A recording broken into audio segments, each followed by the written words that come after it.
Narinig mo na ba ang pakiramdam na may isang babae na parang kakaiba ang kilos kapag nasa paligid ka? Hindi niya diretsyong sinasabi, pero may mga maliliit na palatandaan na parabang sumisigaw, "Gusto kita." Ang tanong, kapatid, marunong ka bang magbasa ng mga palatandaang ito? Maraming lalaki ang hindi nakakapansin. Nakatuon sila sa salita, sa diretsyong pag-aamin, sa mga bagay na halata. Pero ang totoo, ang isang babae ay bihirang magsabi agad ng totoong niyang nararamdaman. Mas pinipili niyang ipakita sa pamamagitan ng kilos, ng tingin, ng oras na ibinibigay niya. Kaya't kung hindi mo alam ang mga senyales, baka tuluyang lumipas ang pagkakataon. Sa video na ito, ibabahagi ko sa iyo ang 10 malinaw na palatandaan na gusto ka ng babae. Hindi ito mga hula-hula lang. Ito ay mga obserbasyon na napatunayan sa totoong buhay at sinusuportahan ng mga prinsipyo ng Stoicism. Dahil gaya ng sabi ni Epictetus, huwag kang maniwala sa salita, obserbahan mo ang kilos. Kung mananatili ka hanggang dulo, mas malinaw mong mauunawaan kung alin sa mga kilos ng isang babae ang nagsasabing may gusto siya sa iyo at alin ang wala lang.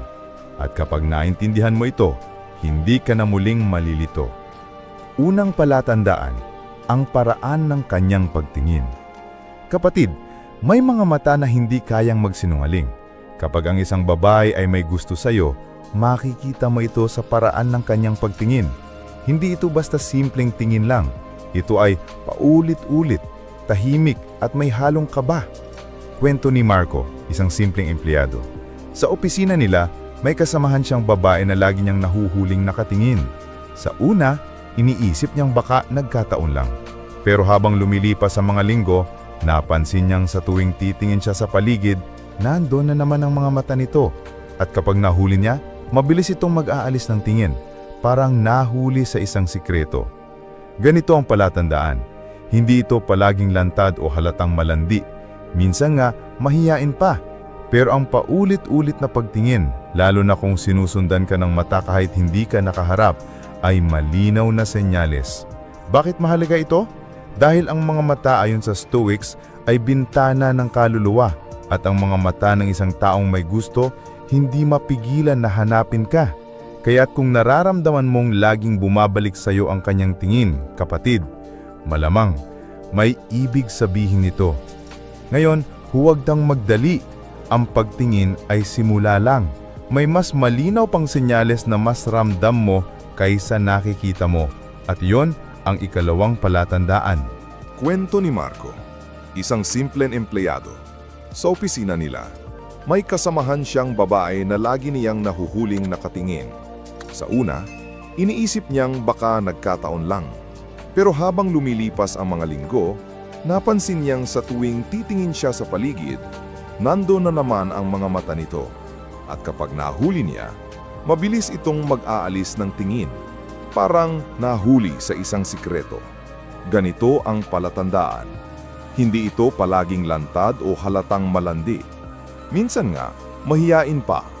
Pero ang paulit-ulit na pagtingin, lalo na kung sinusundan ka ng mata kahit hindi ka nakaharap, ay malinaw na senyales.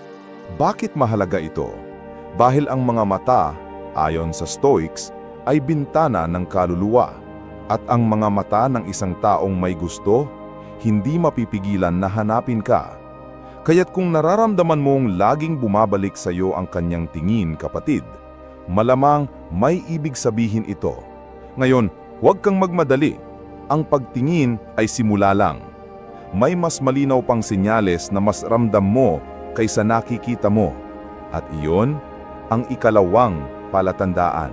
Narinig mo na ba ang pakiramdam na may isang babae na parang kakaiba ang kilos kapag nasa paligid ka? Hindi niya direktang sinasabi, pero may mga maliliit na palatandaan na parabang sumisigaw, "Gusto kita." Ang tanong, kapatid, marunong ka bang magbasa ng mga palatandaang ito? Maraming lalaki ang hindi nakakapansin. Nakatuon sila sa salita, sa direktang pag-aamin, sa mga bagay na halata. Pero ang totoo, ang isang babae ay bihirang magsabi agad ng totoo niyang nararamdaman. Mas pinipili niyang ipakita sa pamamagitan ng kilos, ng tingin, ng oras na ibinibigay niya. Kaya't kung hindi mo alam ang mga senyales, baka tuluyang lumipas ang pagkakataon. Sa video na ito, ibabahagi ko sa iyo ang 10 malinaw na palatandaan na gusto ka ng babae. Hindi ito mga hula-hula lang. Ito ay mga obserbasyon na napapatunayan sa totoong buhay at sinusuportahan ng mga prinsipyo ng Stoicism. Dahil gaya ng sabi ni Epictetus, huwag kang maniwala sa salita, obserbahan mo ang kilos. Kung mananatili ka hanggang dulo, mas malinaw mong mauunawaan kung alin sa mga kilos ng isang babae ang nagsasabing may gusto siya sa iyo at alin ang wala lang. At kapag naintindihan mo ito, hindi ka na muling malilito. Unang palatandaan, ang paraan ng kanyang pagtingin. Kapatid, may mga mata na hindi kayang magsinungaling. Kapag ang isang babae ay may gusto sa iyo, makikita mo ito sa paraan ng kanyang pagtingin. Hindi ito basta simpleng tingin lang. Ito ay paulit-ulit, tahimik, at may halong kaba. Kwento ni Marco, isang simpleng empleyado. Sa opisina nila, may kasamahan siyang babae na lagi niyang nahuhuling nakatingin. Sa una, iniisip niyang baka nagkataon lang. Pero habang lumilipas ang mga linggo, napansin niyang sa tuwing titingin siya sa paligid, nandun na naman ang mga mata nito. At kapag nahuli niya, mabilis itong mag-aalis ng tingin, parang nahuli sa isang sikreto. Ganito ang palatandaan. Hindi ito palaging lantad o halatang malandi. Minsan nga, mahiyain pa. Pero ang paulit-ulit na pagtingin, lalo na kung sinusundan ka ng mata kahit hindi ka nakaharap, ay malinaw na senyales. Bakit mahalaga ito? Dahil ang mga mata, ayon sa mga Stoics, ay bintana ng kaluluwa. At ang mga mata ng isang taong may gusto, hindi mapipigilan na hanapin ka. Kaya't kung nararamdaman mong laging bumabalik sa iyo ang kanyang tingin, kapatid, malamang may ibig sabihin ito. Ngayon, huwag kang magmadali. Ang pagtingin ay simula lang. May mas malinaw pang senyales na mas ramdam mo kaysa nakikita mo. At iyon ang ikalawang palatandaan. Bakit mahalaga ito? Dahil ang mga mata, ayon sa Stoics, ay bintana ng kaluluwa. At ang mga mata ng isang taong may gusto, hindi mapigilan na hanapin ka. Kaya't kung nararamdaman mong laging bumabalik sa iyo ang kanyang tingin, kapatid, malamang may ibig sabihin ito. Ngayon, huwag kang magmadali. Ang pagtingin ay simula lang. May mas malinaw pang senyales na mas ramdam mo kesa nakikita mo. At iyon ang ikalawang palatandaan. Ikalawang palatandaan, ang lihim na paglapit. Kapatid, hindi palaging salita ang clue. Madalas, aksyon. At isa sa pinakamalinaw na senyales na gusto ka ng babae ay ang kanyang lihim na paglapit. Hindi ito laging halata, pero kapag mapanuri ka, mauhuli mo. Isipin mo si Liza. Sa klase nila, palaging may bakanteng upuan malapit kay June.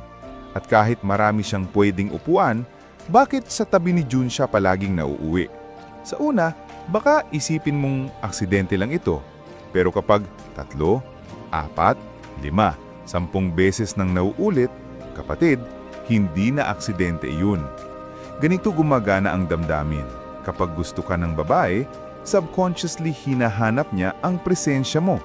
Kahit sa gitna ng maraming tao, parang may magnet na humihila sa kanya papalapit sa iyo. Hindi man siya magsalita, pero ang kanyang katawan ang nagsasalita para sa kanya. Sa perspektibo ng Stoicism, ito'y maihahambing sa oikiosis, ang natural na paghahanap ng tao sa kung saan siya ligtas. Kung ikaw ang madalas niyang pinupuntahan, ibig sabihin, ikaw ang nagiging ligtas niyang lugar. At ang babaeng nakakahanap ng comfort sa iyo, kapatid, ay siguradong may nararamdaman ng mas malalim. Ikatlong palatandaan, ang oras na inilalaan niya. Mahalaga ang oras. Hindi ito nabibili, hindi na ibabalik. Kaya't kapag ang isang babae ay naglalaan ng oras sa iyo, kahit sa gitna ng kanyang abala, malaking senyales iyon na may halaga ka sa kanya. Kwento ni Rafael, abala siya sa trabaho at minsan ay hindi na niya napapansin ang paligid. Pero napansin niya ang kaibigan niyang si Ann na laging naandoon. Kung kailangan niyang kumain, may dala itong pagkain. Kung pauwi na siya, bigla itong sasabay kahit hindi naman iyon ang direksyon ng bahay niya. Sa una, naisip ni Rafael na baka simpleng mabait lang ito. Pero habang tumatagal, nakita niya, siya lang pala ang pinadadalhan nito ng ganoong atensyon. Ganito kapatid, kung may babae na handang ibigay ang kanyang oras sa'yo, kahit simpleng minuto lang ng pagchat-chat, kahit ilang hakbang ng pagsabay sa'yo pauwi, huwag mong maliitin. Dahil oras ang pinakamahalagang bagay na meron siya. At kung binibigay niya iyon sa'yo, ibig sabihin, pinahahalagahan ka niya. Ayon kay Seneca, hindi maikli ang oras, ngunit madalas ay sinasaya natin ito. Kaya't kapag ang isang babae ay hindi nagsasayang ng oras niya sa iba, kundi ibinubuhos sa'yo, kapatid, malinaw na palatandaan yon ng kanyang pagkagusto. Ngayon, nakikita mo na ba ang pattern? Una, ang kanyang mga mata. Pangalawa, ang kanyang lihim na paglapit. Pangatlo, ang kanyang oras. Pero hindi pa ito ang pinakamalakas na senyales. Dahil ang ikaapat na palatandaan, hindi lang kilos o oras, kundi mismong pagbabago sa kanyang ugali. Ikaapat na palatandaan, ang pagbabago ng kanyang ugali.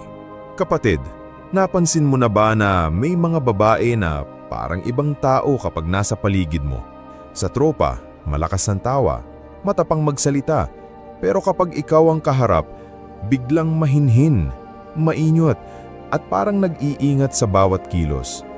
Hindi ito palaging sinasadya, madalas kusa itong lumalabas. Si May, kilala sa kanilang opisina bilang prangka at palaban. Pero tuwing si Carlo ang kasama niya, nagiging iba siya. Ang tono ng boses niya ay mas banayad, mas madalas siyang ngumiti, at parang gusto niyang ipakita ang mas maayos na bersyon ng sarili niya. Hindi dahil nagpapanggap siya, kundi dahil may damdaming unti-unting sumisibol. Ganito ang sinasabi ng mga Stoic, ang kilos ng tao ang tunay na salamin ng kanyang kaluluwa. Kapag nagbabago ang kilos ng babae sa presensya mo, kapatid, malamang ikaw ang dahilan. At ang pagbabagong yun ay senyales ng mas malalim na nararamdaman. Ikalimang palatandaan, ang maliit na pag-aalaga. Hindi lahat ng alaga ay kailanang enggrande. Minsan, sa pinakamaliit na kilos, makikita mo ang pinakamatinding mensahe. Kapag may gusto sa'yo ang babae, madalas ay nagiging maalaga siya sa simpleng bagay. Kwento ni Andre, laging pinapansin ng kaibigan si Liza kung kumain na ba siya o kung nakauwi na siya ng maayos. Minsan, magdadala pa ito ng tubig kapag inuubo siya. Sa una iniisip ni Andre na baka natural lang na mabait si Liza. Pero napansin niya, siya lang ang tinatrato nito ng ganoon. Hindi ibang tropa, hindi ibang kakilala, siya lang. Kapatid, tandaan mo, ang babae ay natural na maalaga, pero kapag ang special na atensyon ay nakatuon lang sa iyo, hindi yun aksidente. Yun ay palatandaan. Sa Stoicism, may konsepto ng amor fati, ang pagmamahal sa lahat ng dumarating. Kung isang babae ay kusang naglalaan ng alaga sa iyo, ibig sabihin, tanggap ka niya bilang bahagi ng kanyang mundo. Kung gusto mong matuto pa ng ganitong mga aral at sikreto, lalo na kung paano mo mababasa ang kilos at puso ng babae gamit ang karunungan ng Stoicism, huwag mong kalimutan mag-subscribe at i-on ang notification bell. Dito kapatid, sama-sama nating hinuhubog ang sarili para maging lalaki na buo ang loob at malinaw ang direksyon. At kung iniisip mong tapos na tayo sa mga senyales, nagkakamali ka. Dahil ang ika-6 na palatandaan ay hindi na lang kilos o oras. Ito ay mas malapit at mas emosyonal. Ika-6 na palatandaan, ang paghahanap ng maliit na koneksyon. Kahit simpleng bagay lang kapatid, mapapansin mong laging may paraan ng babae para makipag-ugnayan kapag may gusto siya. Hindi palaging malalaking gesture, minsan napakaliit lang, pero paulit-ulit. Kwento ni Mia, halos araw-araw may chat siya kay Jordan, hindi palaging seryoso. Nakapanood ka na ba nung bagong series? O kaya ay, kumain ka na ba? Sa totoo lang, hindi naman gaanong kahalaga ang tanong, pero bakit niya tinatanong pa rin? dahil gusto niyang mapanatili ang koneksyon. Gusto niyang maramdaman ni Jordan na siya ay parte ng araw niya. Ganito ang palatandaan.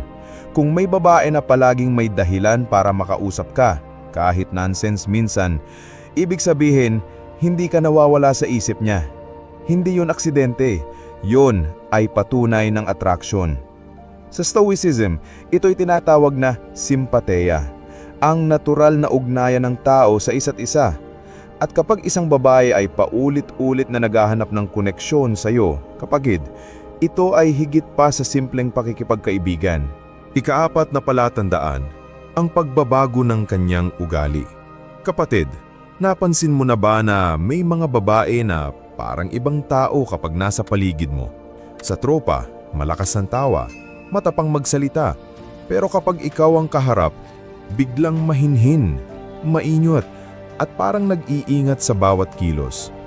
Hindi ito palaging sinasadya. Madalas, kusa itong lumalabas. Si May, kilala sa kanilang opisina bilang prangka at palaban. Pero tuwing si Carlo ang kasama niya, nagiging iba siya.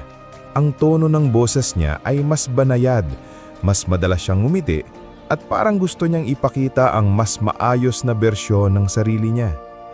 Hindi dahil nagpapanggap siya, kundi dahil may damdaming unti-unting sumisibol. Ganito ang sinasabi ng mga Stoic, ang kilos ng tao ang tunay na salamin ng kanyang kaluluwa. Kapag nagbabago ang kilos ng babae sa presensya mo, kapatid, malamang ikaw ang dahilan. At ang pagbabagong yun ay senyales ng mas malalim na nararamdaman. Ikalimang palatandaan, ang maliit na pag-aalaga. Hindi lahat ng alaga ay kailanang enggrande. Minsan, sa pinakamaliit na kilos, makikita mo ang pinakamatinding mensahe. Kapag may gusto sa iyo ang babae, madalas ay nagiging maalaga siya sa simpleng bagay. Kwento ni Andre, laging pinapansin ng kaibigan si Liza kung kumain na ba siya o kung nakauwi na siya ng maayos. Minsan, magdadala pa ito ng tubig kapag inuubo siya. Sa una, iniisip ni Andre na baka natural lang na mabait si Liza. Pero napansin niya, siya lang ang tinatrato nito ng ganoon. Hindi ibang tropa, hindi ibang kakilala, siya lang.